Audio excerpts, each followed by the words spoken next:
Olá, eu sou o professor Rogério e hoje nós vamos dar continuidade aqui ao tema, né, que foi, né, debatido na última aula. Então nós estamos falando sobre a República Velha, e a República Velha ela teve dois grandes períodos que vai, né, reforçar a questão, né, de revoltas populares. Então no primeiro momento nós falamos sobre a revolta no campo, né, então nós falamos sobre no caso, né, a Guerra de Canudos, a Guerra do Contestado, o conflito, né, entre os cangaceiros, a importância de Juazeiro. E hoje nós vamos dar início aqui a uma contextualização e uma visão de como as cidades, né, os centros urbanos, vão ser importantes também no conflito, né, ali durante o que vai entrar para a história como a República Velha, no caso, as revoltas urbanas. Então, essas revoltas urbanas, elas têm como marca, né? Então, no caso, né, elas vão ter como marca assim, revoltas, principalmente por conta de desigualdade social no nosso país, que é algo latente, né? Algo importante de nós estamos, né, frisando aí. Então, essas revoltas, elas eclodem, principalmente no Sudeste, na capital federal, né, que era o Rio de Janeiro até a década de 60, e vai ficar bem claro com o título. Então, os conflitos na República Velha 2, então, reformas, epidemias, revoltas, greves e um país em ebulição. Então, o Brasil, durante a década de 10, a década de 20 e a década de 30, era um país que estava em plena ebulição, em crises econômicas, crises políticas, né, geradas, né, por conta de várias políticas públicas mal realizadas, mas que vão eclodir, né, principalmente na primeira metade do século XX, né, durante a República Velha, né, e depois vai continuar um pouquinho ainda durante o período chamado de Era Vargas. Então vamos com calma de cada um deles. Então, uma das condições que nós vamos começar a trabalhar aqui é as condições de vida da população urbana. Então, a primeira década da República, então, ficaram marcadas, né, por acentuar ainda mais a desigualdade social, fato que se intensificou com a abolição da escravatura em 1888, sendo que estes novos cidadãos não foram assistidos por nenhuma política pública para dar condições para que a reconstrução de sua vida após deixarem o cativeiro. Então, as cidades se tornaram superpovoadas, obrigando milhões de escravos recém-aforreados, né, sofrendo todo tipo de preconceito, não conseguindo emprego. Então, seus filhos não eram atendidos pelo sistema de educação da época, além das suas manifestações culturais, eram perseguidas, assim, restando a estes os trabalhos precarizados e informais, né? Então, cometendo pequenos delitos. Então, no caso, principalmente nos centros urbanos. Então, a vida, nós já vimos que no campo, a vida ela não estava fácil, mas na cidade também não.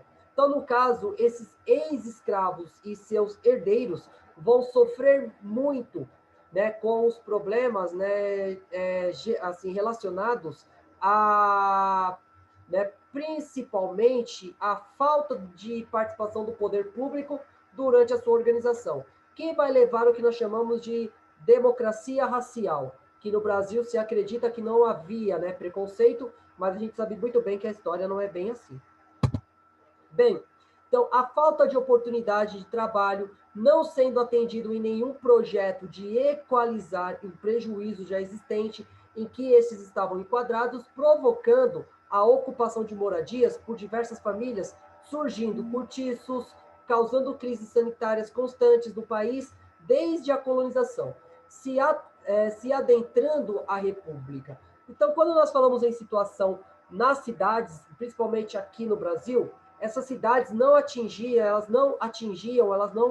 elas não tinham nenhuma organização e nenhuma condição de abrigar essa multidão de pessoas que viviam, né, ali naquela situação.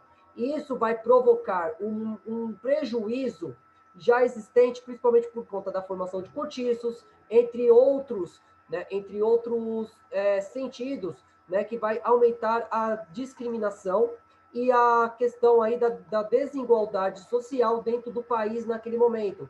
E isso vai eclodir principalmente no século XX, por conta, né, das mudanças que vão ser provocadas no governo a partir da República Velha. Então, aqui nós temos uma foto de um cortiço, né, na Rua do Senador, né, do Senado, em 1906. Né? Essa foto ela é pertencente ao Museu da Imagem e do Som, o MIS, e isso, né, mostra como é que era a vida dessas pessoas, extremamente amontoadas e em lugares extremamente pequenos. Então, isso vai fazer com que, né, isso seja feito, né, de uma forma mais, né, precária dentro desse momento. Então, era preciso se organizar isso. Um sistema endêmico desse vai provocar várias doenças. Isso nós vamos ver, né, com o passar do tempo e nesse mesmo momento aqui na nossa videoaula. Bem, então, a política de branqueamento da população. Então, antes mesmo da abolição da escravatura, em 1888, era realizada a política de incentivo da imigração dos europeus e asiáticos em razão a uma nova corrente idealizada na hierarquia racial, onde cada país tinha seu desenvolvimento atrelado às características racistas. Assim, os governantes brasileiros promoveram o que ficou conhecido como o branqueamento da população brasileira, visando modernizar e buscar o progresso da jovem república. Então, o Brasil ele vai fazer parte de um sistema político, né, que vai entrar para a história como a política do branqueamento. Então, eles acreditavam que o desenvolvimento econômico e social da população ele estava atrelado às características físicas, no caso, o branqueamento da população. Então, isso vai fazer com que haja políticas para exterminar ou para diminuir a influência da população africana no Brasil. E isso vai levar ao que nós chamamos de política racista dentro do nosso país. Bem, então nós vamos falar um pouquinho aqui do governo Rodrigo Alves. Né? Então, o governo Rodrigo Alves então, foi um dos mandatos presidenciais que chegaram à cadeia presidencial graças à articulação estabelecida na chamada política dos governadores ou política café com leite. Chegando ao cargo em 15 de novembro de 1902, o novo presidente era mais um componente, né, integrante das oligarquias cafeeiras. Então, nesse aspecto, sua gestão foi visivelmente beneficiada pelo bom momento da economia agroexportadora, viveu naquele período. Então, no caso, a economia visando a produção de café para sua exportação. Então, um dos mais nítidos sinais desse período próspero, por ser percebido nas várias obras políticas que modernizaram a cidade do Rio de Janeiro, com o auxílio do prefeito carioca Pereira Passos, o governo empreendeu uma grande reforma no bairro e nas ruas da antiga capital federal, inspirada nos padrões dos modernos centros urbanos europeus. Contudo, esse projeto de modernização foi realizado graças a uma série de desapropriações que expulsaram a população pobre do Rio de Janeiro para os seus casebres e cortiços. Então, no caso, o centro da cidade do Rio de Janeiro começa a ser modernizado e essa capital ela vai passar principalmente por uma higienização. Então, assim, pegar os cortiços que eram superpovoados, destruídos e as avenidas alargadas, e essa população vai ser jogada para as periferias, para os morros. E isso vai fazer com que a população carioca ela fique extremamente ela vai ficar extremamente estressada e vários movimentos revoltosos vão surgir nesse momento. Bem, então, nesse sentido aí, nós temos que levar em consideração que na época, a cidade convivia com uma variedade, digamos, de problemas provenientes de um processo de inchaço urbano decorrente da abolição da escravidão e a imigração europeia. Então, milhares de ex-escravos estrangeiros pobres se amontoavam em habitações precárias, né, desprovidas de qualquer planejamento necessário. Então, no ano de 1904, o governador sancionou a lei que permitia o uso das forças policiais para que a população fosse vacinada contra as possíveis epidemias. Então, o decreto ganhou o nome de Lei da Vacina Obrigatória. Causou uma enorme indisposição entre o Estado e a população carioca, que já se via sujeita aos desmandos da reforma urbana. Então, com isso, vários conflitos tomaram as ruas cariocas em um incidente conhecido como Revolta da Vacina. E a instalação de incidentes, né, chegou a utilizar alguns oponentes políticos do presidente que pretendiam, né, reintroduzir os militares no palco político daquela época. Bem, então, no caso, esse movimento urbanístico ele vai gerar tensões suficientes que vão eclodir na revolta da vacina, que nós vamos ver um pouquinho mais para frente. Então, aqui nós temos uma imagem, né, ali do centro do Rio de Janeiro durante essa reforma, a construção do túnel que liga o Rio de Janeiro a outras cidades ali do Grande Rio. Então, isso vai fazer com que a população seja desabrigada. E, né, a revolta da vacina. Então, a revolta da vacina foi um motim popular ocorrido de 10 a 16 de novembro de 1904 na cidade do Rio de Janeiro, então capital do Brasil. Seu pretexto imediato foi uma lei que determinava a obrigatoriedade da vacinação contra a varíola, mas também é associada às causas mais profundas, como a reforma urbana que estavam sendo realizadas pelo prefeito Pereira Passos e as campanhas do saneamento lideradas pelo médico Oswaldo Cruz. Então, no caso, a população que já estava sofrendo por vários problemas, né, dentro desse modelo, eles vão se revoltar por conta dessa vacina obrigatória. Isso vai levar à revolta de grande parte da população. Bem, então, no início do século XX, o planejamento urbano da cidade do Rio de Janeiro, herdada, né, do período colonial e do Império, não condizia mais com as condições da capital e o centro das atividades econômicas. Além disso, a cidade sofria com sérios problemas de saúde pública. Doenças como a varíola, a peste bubônica, a febre amarela assolavam a população e preocupavam as autoridades. Então, no intuito de modernizar a cidade e controlar tais epidemias, o presidente Rodrigo Alves iniciou uma série de reformas, né, urbanas e sanitárias, que mudaram a geografia da cidade e o cotidiano de sua população. Então, as mudanças arquitetônicas da cidade ficaram a cargo do engenheiro Pereira Passos, nomeado prefeito do Distrito Federal. Então, suas ruas foram alargadas, cortiços foram destruídos e a população pobre foi removida das suas antigas moradias. O médico Oswaldo Cruz, que assumiu a diretoria geral da saúde pública em 1903, coube a campanha de saneamento das cidades que visava erradicar a febre amarela, a peste bubônica e a varíola. Então, com esse intuito, em julho de 1904, o governo fez uma proposta de lei que tornava obrigatória a vacinação da população. A lei gerou debates exaltados entre os legisladores e a população. E apesar da forte campanha de oposição, foi aprovada no dia 31 de outubro. Então, no caso, a tecnologia recém-inventada lá da vacinação, que foi trazida pelo Oswaldo Cruz, vai gerar alguns medos dentro da população, mas isso vai ser usado pela oposição do governo para tentar promover um golpe, né? Um golpe devolvendo o poder aos militares que estavam fora do governo por conta das eleições. Bem, né, então aqui nós temos uma iconografia, né, mostrando como é que isso foi visto pela população de uma forma, né, violenta. Então, principalmente por conta dos ex-escravos que viviam nessas moradias precárias, e isso vai fazer com que esse momento seja bem turbulento na história do Brasil, do Rio de Janeiro. Então, o estopim da revolta foi a publicação do projeto de regulamentação da aplicação da vacina obrigatória no jornal A Notícia, em 9 de janeiro de 1904. Então, o projeto exigia comprovante de vacinação para a realização de matrículas escolares, para a obtenção de emprego, viagens, hospedagens e casamentos. Então, previa-se também o pagamento de multa para quem resistisse à vacinação.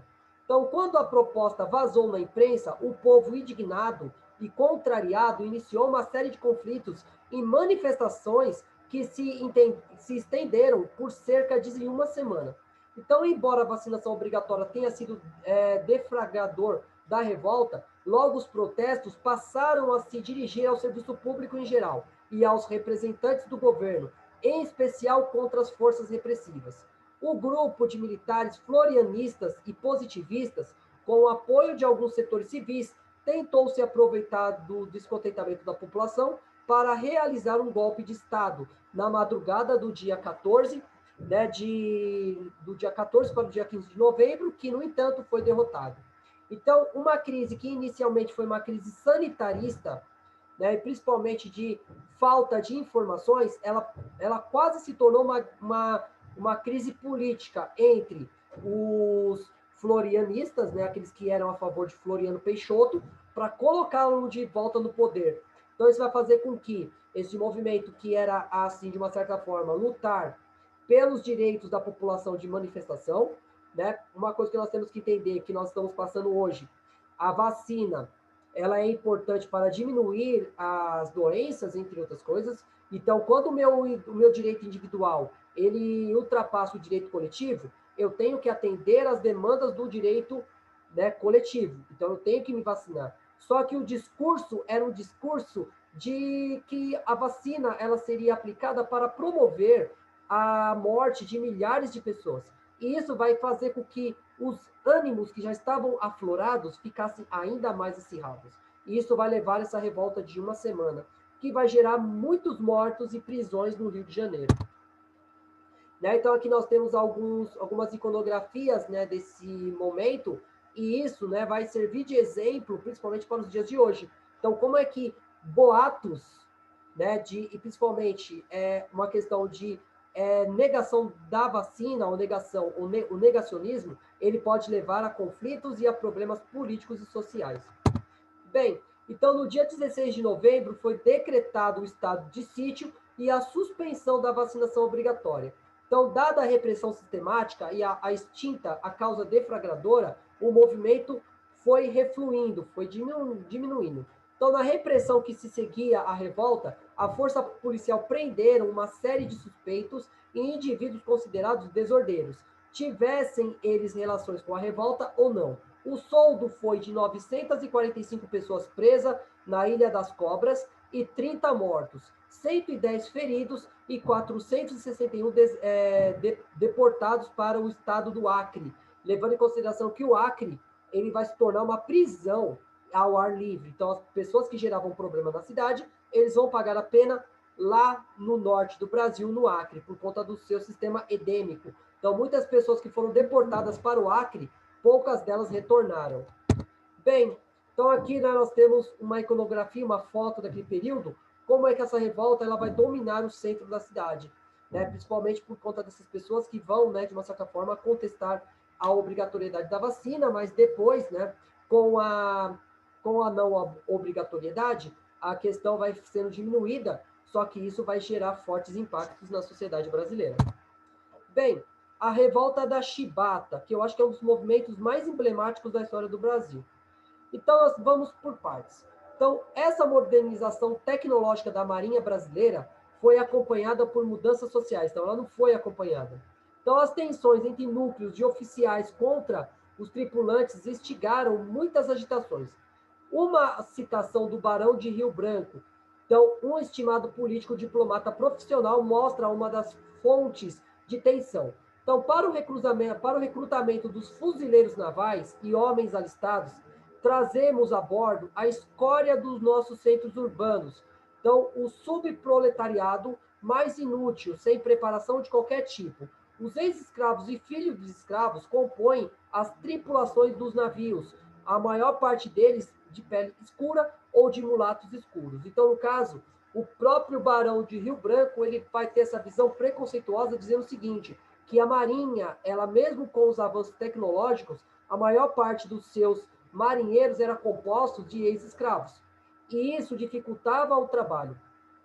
Então, as diferenças raciais na Marinha brasileira seriam imediatamente evidentes para os observadores da época. Então, os oficiais encarregados dos navios eram quase todos brancos, enquanto a tripulação era pesadamente pretas ou negras. Então, em meros graus, né, em menor grau, os mulatos. Então, as diferenças visíveis, né, escondiam as distinções mais profundas. Então, os tripulantes de pele mais escura, que na época, né, da revolta eram os mais velhos escravos libertados pela Lei Áurea, ou os filhos nascidos da Lei do Ventre Livre, de 1871, eram universalmente menos educados do que os supervisores brancos.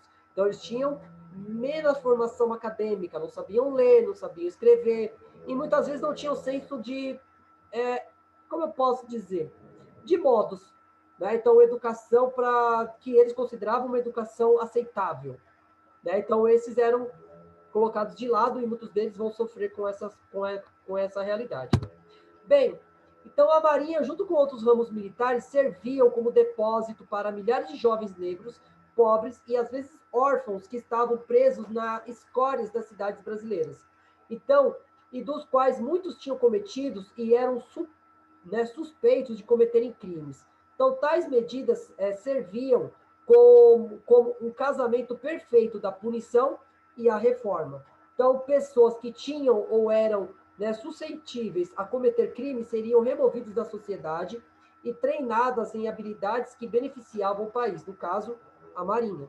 Então, esses homens eram geralmente enviados para a Marinha, empregados como aprendizes, quando tinham em torno de 14 anos, e ligados à Marinha, ligados à Marinha a partir dos 15 anos. Então, João Cândido Felisberto, o líder da revolta da Chibata, foi aprendiz aos 13 anos e juntou-se à Marinha aos 16. Então, os indivíduos forçados a entrar na Marinha serviam por 12 anos voluntários, então que constituíam uma porcentagem muito baixa do total de recrutas que serviam por 9 anos. Então, no caso, os ex-escravos e filhos de ex-escravos, eles eram alistados à Marinha de uma forma compulsória. Eles não eram consultados, não era por livre e espontânea vontade. Então, isso vai fazer com que eles não se sentissem pertencentes àquela realidade também. Isso é um problema muito sério. Então, outro ponto de controvérsia, a partir do uso pesado pela Marinha, do castigo corporal, até mesmo punir delitos menores, embora tais medidas tinham sido proibidas na população em geral, desde a Constituição Imperial de 1824. No Exército, desde 1874. Na Marinha, só foi afetada em novembro de 1889, quando a legislatura da Nova República proibiu tal disciplina. Então, a lei foi rescindida menos de um ano depois e, em meio ao descumprimento generalizado, em vez disso, os castigos físicos só seriam permitidos em uma companhia correcional, então criada com o propósito de submeter a um regime de disciplina especial os praças que forem de mal conduta habitual e punir as faltas em casos de que exijam conselho de guerra. Então, as punições iam desde prisão a ferro, nas solitárias, por 5 dias, e a pão e água. Então, para faltas leves, até 25 chibatadas, no mínimo, e para as graves, essas chibatadas iriam aumentar. Então, a legislatura vislumbrou isso como um freio à prática, já que apenas os marinheiros com históricos violentos e subversivos enfrentariam certas chibatadas. Então, a realidade era muito diferente, uma vez que a companhia existiam em qualquer lugar nos navios. Então, qualquer marinheiro poderia ser, teoricamente, transferido para a companhia correcional, mas sem ter qualquer mudança em sua rotina diária. Então, no caso, a punição ela seria aplicada, mas os marinheiros eles continuavam os seus afazeres normais. Então, no caso, era a famosa lei para inglês ver. Então, era uma medida para você combater a questão da indisciplina, dos crimes, entre outras coisas, mas às vezes ele era usado como uma punição simples, às vezes um erro simples de manuseio das armas, entre outras coisas, poderiam gerar a punição com a chibata. Então, aqui nós temos um exemplo de quais eram esses recrutas. No caso, jovens menos favorecidos da sociedade, muitas vezes, eles eram impulsionados a essa carreira militar de uma forma compulsória. E isso foi aquele exemplo. Para nós percebermos essa foto, a cara, o semblante dessas pessoas, ou desses jovens do período, era de total insatisfação com aquela realidade. Então, eles não tinham o desejo de estar ali. Eles estavam ali porque eles eram obrigados, ou pelo sustento, ou por serem convocados de uma forma compulsória por conta deles estarem, eles, de uma certa forma, serem considerados um perigo para a sociedade do período. Bem, então, o levante. Então, a revolta da Chibata foi um motim naval no Rio de Janeiro, ocorrido no final de novembro de 1910, e foi resultado direto do uso da chibata por oficiais navais brancos a punir o marinheiro afro-brasileiro e mulatos. Então, em 1888, o Brasil se tornou o último país do hemisfério ocidental a abolir a escravidão. Mas as mudanças, né, recebeu a oposição das elites brasileiras, que conduziram um bem-sucedido golpe de Estado em 1889. A instabilidade resultante contribuiu para as várias revoltas e rebeliões, mas no início do século XX, a crescente demanda por café e borracha permitiu aos políticos brasileiros começarem a traçar transformações do país em uma potência internacional. Uma parte importante disso seria a modernização da Marinha, que tinha sido negligenciada desde a Revolução. Né? Então, o que inclui a compra de navios de batalha do novo tipo de coraçado. Né? Então, embora extremamente caros, eles atraíam muita atenção internacional antes de sua entrega com dois novos cruzadores em 1910. Então, o Brasil ele tenta se tornar uma grande potência, não em modernizando a sua economia, ele tenta se tornar uma grande potência modernizando a sua esquadra bélica. Então, no caso, comprando dois encouraçados da Inglaterra. Isso é um fato, né, que muitas coisas não mudam na nossa história. Né? Então, no caso do Brasil, ele não se torna um país desenvolvido a partir das suas, né, do seu ponto de vista mais coeso, mas sim a partir daquilo que nós queremos construir. Né? Então, nós construímos um país violento. Então, isso vai resultar em revoltas. Bem, então, contudo, as condições sociais da Marinha do Brasil não acompanharam o ritmo da nova tecnologia. Então, oficiais brancos da elite eram responsáveis pela maioria das equipes de negros e mulatos, muitos dos quais haviam sido forçados a entrar na Marinha por contratos de longo prazo. Então, esses oficiais frequentemente utilizavam castigos corporais contra os tripulantes, mesmo para punir delitos menores, algo que havia sido banido na maioria dos outros países do resto do mundo e também do Brasil. Então, a resposta à morte do marinheiro Marcelino Rodrigues de Menezes, sofrendo 250 chibatadas, levando em consideração que isso já ficou bem claro anteriormente, que a punição máxima era de 25. Então, ele tomou 250. Então, o resultado, né, já fica bem claro. Então, os marinheiros usaram os novos navios de guerra para um motim, né, cuidadosamente planejado e executado em novembro de 1910. Então, eles tomaram o controle de ambas os encouraçados novos, um dos cruzadores e um navio de guerra mais velho. Um total deu ao amotinado um tipo de poder de fogo que enfraqueceu o resto da Marinha Brasileira, liderados por João Cândido Felisberto. Os amotinados enviaram uma carta ao governo que exigia o fim, né, que eles chamavam de escravidão praticada pela Marinha. Então, no caso, eles aproveitaram essa situação, né, então eles tinham uma motivação maior e eles vão se rebelar contra essa motivação maior. Então, eles vão mandar uma carta para o presidente da República exigindo o fim das punições corporais e, de uma certa forma ou de outra, gerando melhorias na qualidade de vida dos marinheiros. Então, nós vamos ver o seu desenrolar, né? Então, aqui nós temos um jornal do dia, né? Então, esquadra revoltosa durante o dia de ontem, os navios revoltosos fizeram discursos disparando, né, sobre a cidade. Então, eles dispararam contra o Rio de Janeiro. Isso vai gerar a insatisfação da população. Isso vai fazer com que a população se voltasse contra os revoltosos, que tinham, de uma certa forma ou de outra, eles estavam corretos nas suas reivindicações, mas isso vai ser questionado por conta dessa atuação de tiros contra a capital federal.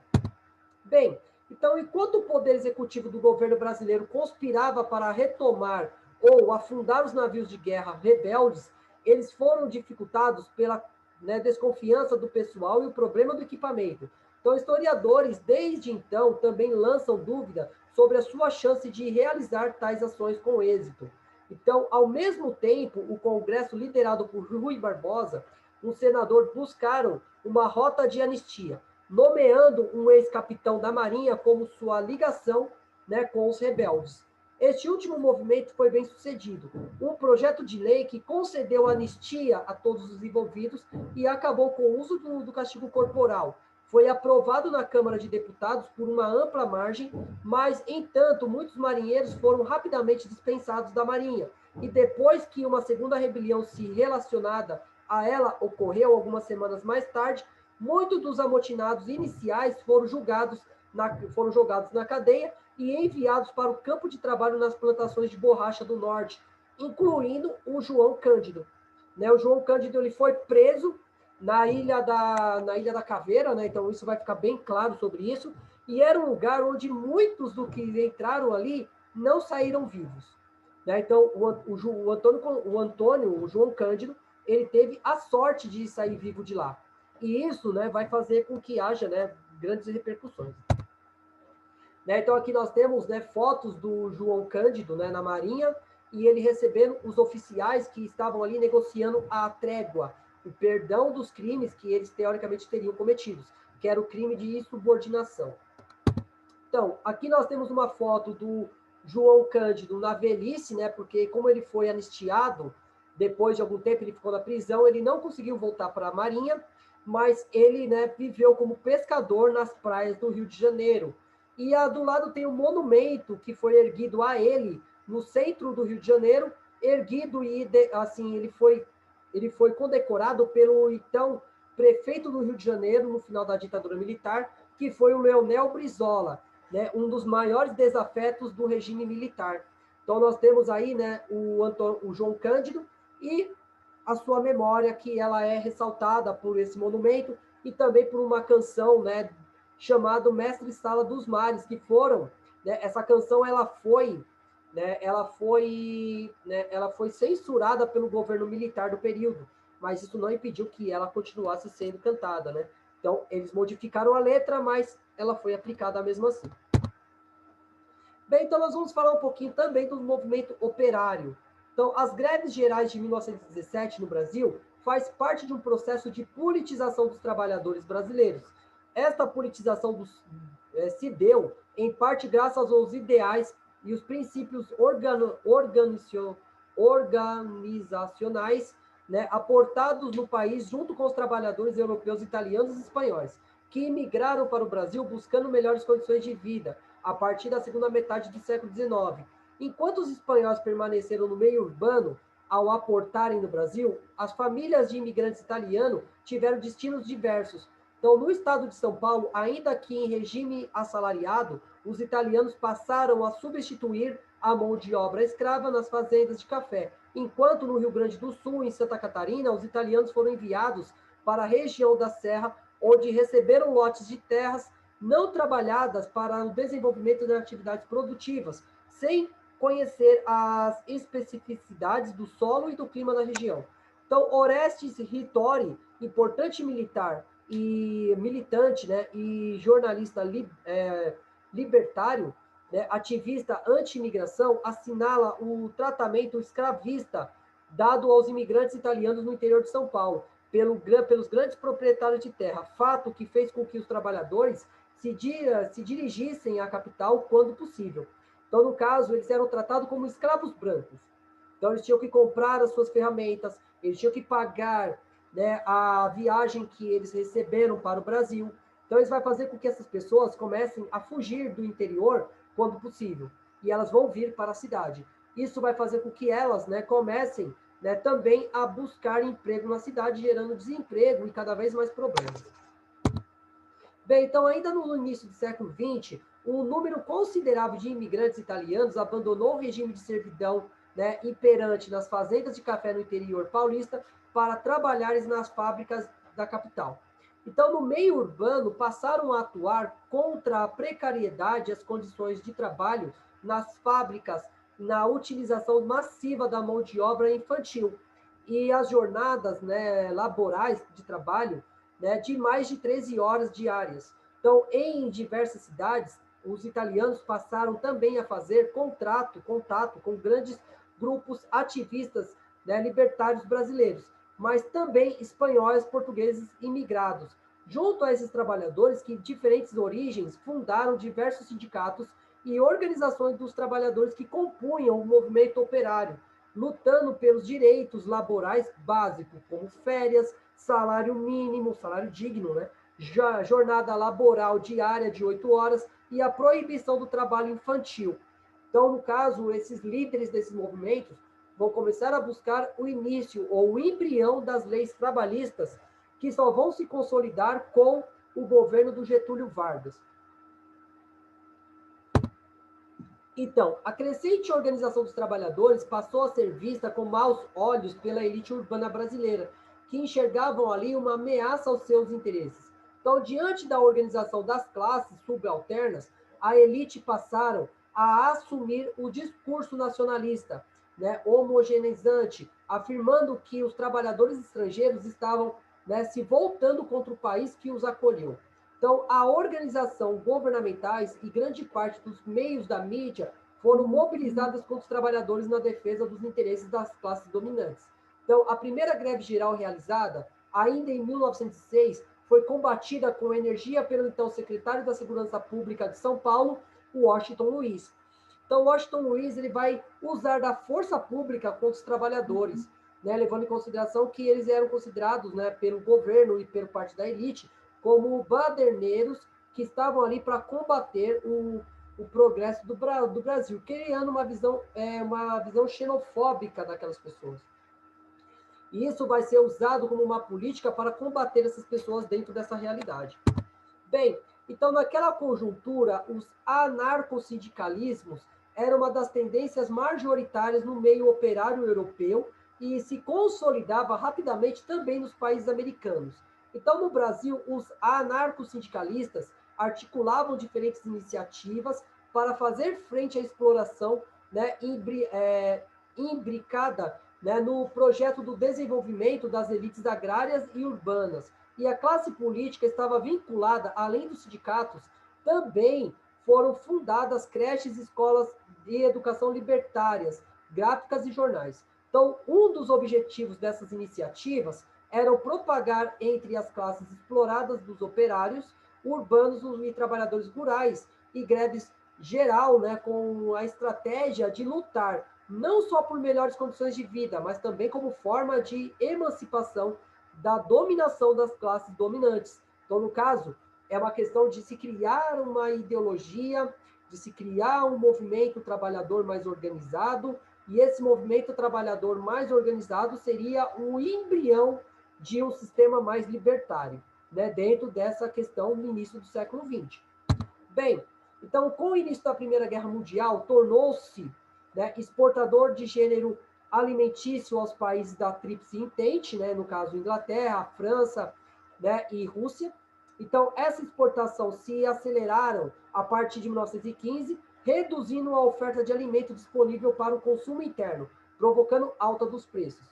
Então, em 1914 e 1923, o salário havia subido 71%, enquanto o custo de vida havia aumentado 189%. Isso representava uma queda de 2/3 no poder de compra do salário. Então, para o salário médio de um operário de cerca de 100 mil réis correspondia ao consumo básico para uma família de 2 filhos atingindo a 270 réis. O trabalho infantil era generalizado. Então, no início do século XX, nós temos os efeitos da Primeira Guerra Mundial. Então, no caso, como que acontece até os dias de hoje.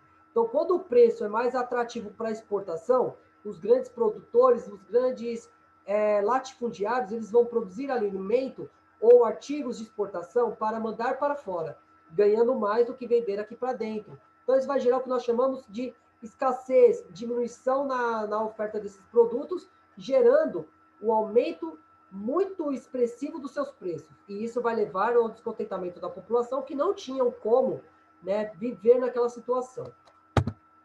Então, aqui, né, nós temos uma foto de uma fábrica ali em São Paulo, nesse período, onde os trabalhadores tinham um sistema de trabalho praticamente, né, extremamente insalubre dentro daquela realidade e quase sem nenhum direito trabalhista.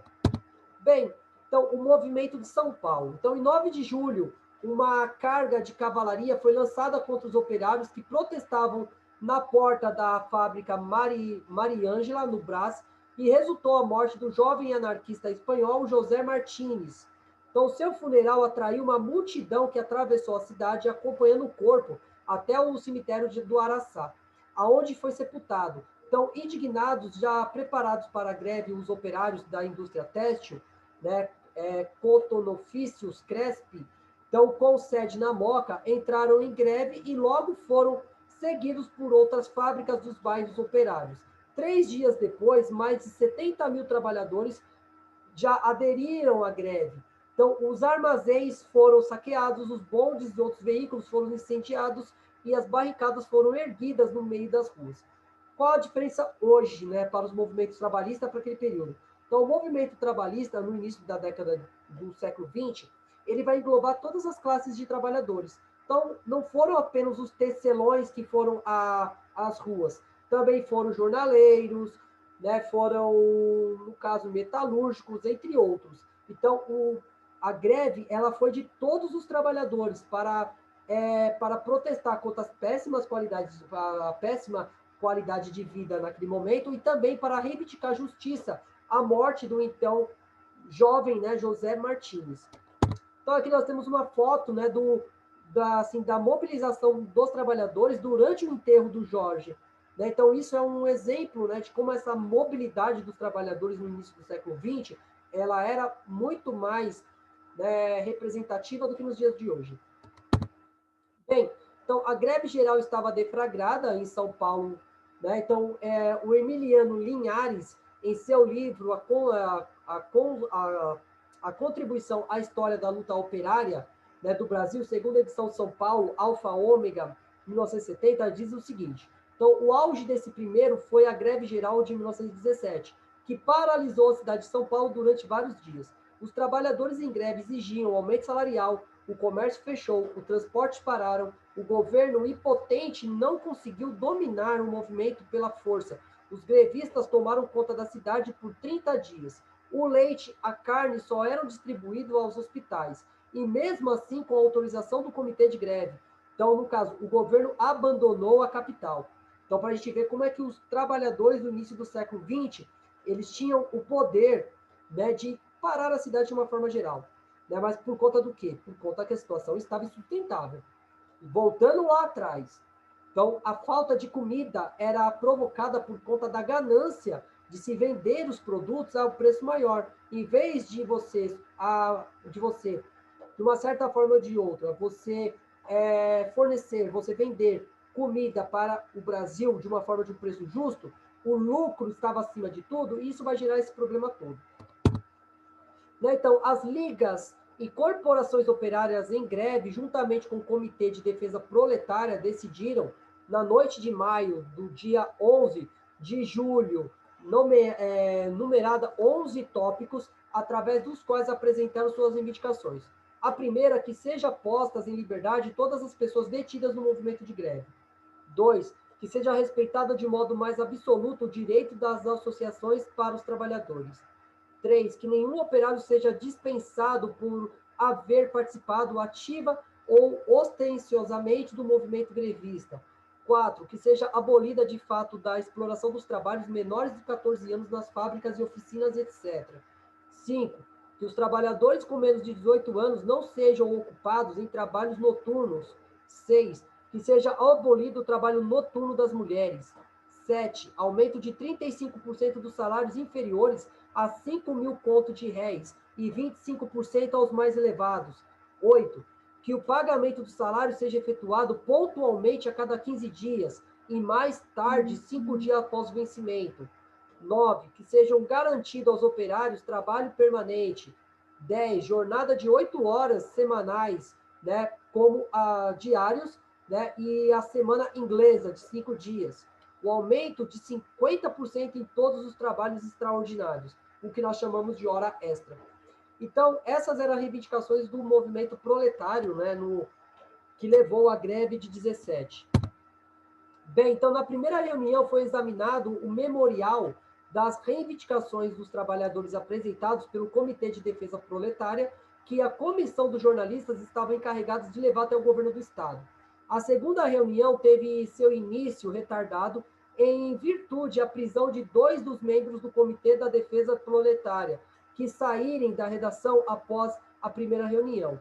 Os entendimentos seriam rompidos se esses 2 elementos não fossem imediatamente postos em liberdade.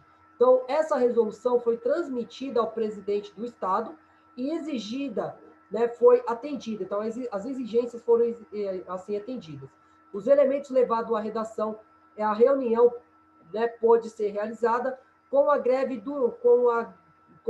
duração. Então, pois o governo ainda não havia entregue uma resolução. A resolução da concessão das reivindicações dos trabalhadores foi dada por intermédio de uma comissão de jornalistas, com informação de que já estavam sendo libertados os operários presos durante o movimento. Então, foram realizados comícios dos trabalhadores em vários bairros para a decisão da retomada dos trabalhos. Então, que se iniciou no dia imediato. Então, São Paulo reiniciava suas atividades laboriosas, né? Então, a cidade retomava os seus aspectos costumeiros, restando, entretanto, as tristes lembranças das vítimas que haviam deixado lares enlutados.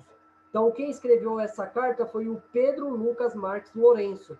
Então, no caso, as reivindicações, as questões de como é que essas reivindicações foram tratadas pelo governo, e isso vai, né, de uma certa forma ou de outra, ainda, né, fazer com que esse movimento seja mais representativo dentro daquela realidade.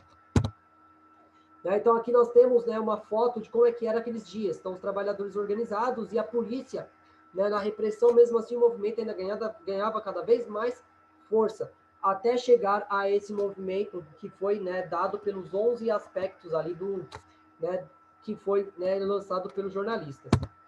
Então, houve um movimento também no Rio Grande do Sul. Então, em parte dos reflexos da mobilização em outras partes do país, bem como o inspirador movimento pela Revolução Russa, organizados em sindicatos operários no Rio Grande do Sul, né, entraram em greve.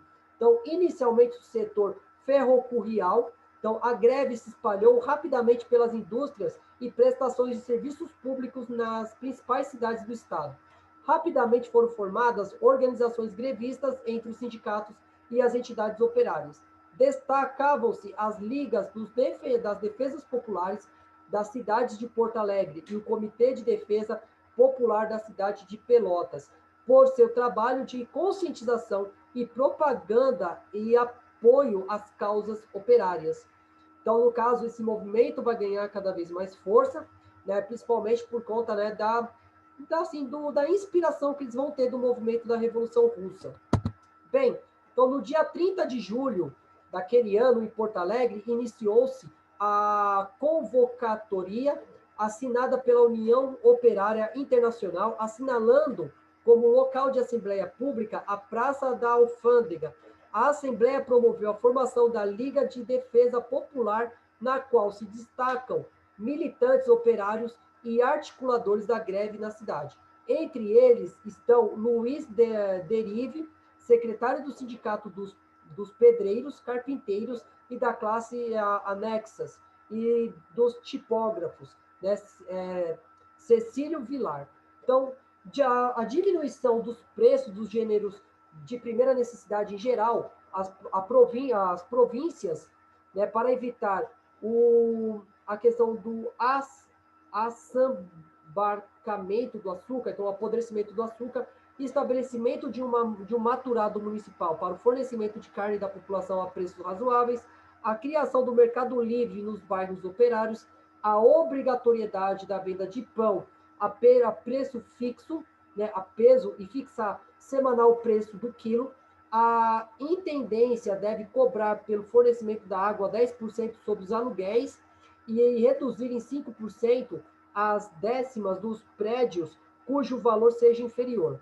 Então, compilar uma companhia de força de luz, estabelecer a passagem de R$ 10 de acordo com o contrato feito, né, ao município, aumentar em 255 sobre o salário atual, né? Então, generalização da jornada de 8 horas aos estabelecimentos e a jornada de 6 horas para mulheres e crianças. Então, foram essas as reivindicações dos grevistas no Rio Grande do Sul. Né? Então, esse movimento vai ganhando força e também vai sofrer com a repressão das forças públicas, né, contra esse movimento, mas eles já tinham, né, conseguido algumas vitórias consideráveis. E o movimento do Rio de Janeiro? Então, o alto grau da organização dos operários brasileiros, que originalizou a greve geral, teve ainda outra consequência, a insurreição anarquista de 1918 no Rio de Janeiro. Então, à época, a capital nacional. Se dara por conta que a articulação de diferentes sindicatos, a organização anarquistas, que inspirados também na Revolução Russa, se organizavam com a intenção de derrubar o governo central. A iniciativa acabou por conta de um militar que agia como agente, né, provocador infiltrado, que espionava de um lugar privilegiado os planos dos conspiradores, delatando-os aos amparatos repressivos dos estados. Então, nós temos esse movimento que vai ser inspirado pela Revolução Russa, mas a gente vê que a polícia estava organizada e isso vai fazer com que esse movimento tivesse fracassado.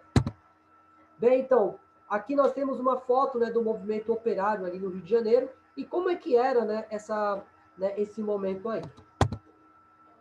Então, nesse sentido, a gente acaba as revoltas durante, né, a República Velha no Brasil. Então, esse movimento ele vai ganhando cada vez mais notoriedade, mas, né, de uma certa forma ou de outra, ele vai ganhar, né, cada vez mais adeptos, né, dentro dessa realidade.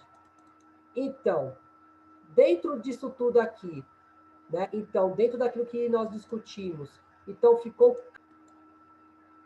dentro desse momento aqui, então ficou bem claro o que nós estávamos falando aí para vocês. Então, assim, o que vai acontecer agora no nosso país é que as coisas vão desfriar de outra coisa. Então, os movimentos operários vão ficar cada vez mais poderosos. Bem, gente, então acredito que tenha sido isso. Agradeço a todos, né, a paciência de estar aqui me escutando por quase uma hora. Então, muito obrigado. Deixe o seu comentário, se vocês quiserem um outro tema relacionado a esses movimentos operários, né, sobre a luta também. É preciso nós entendermos a importância dos movimentos operários. Então, agradeço a todos, né, e deixo o convite aqui para a próxima aula. Muito obrigado e até mais.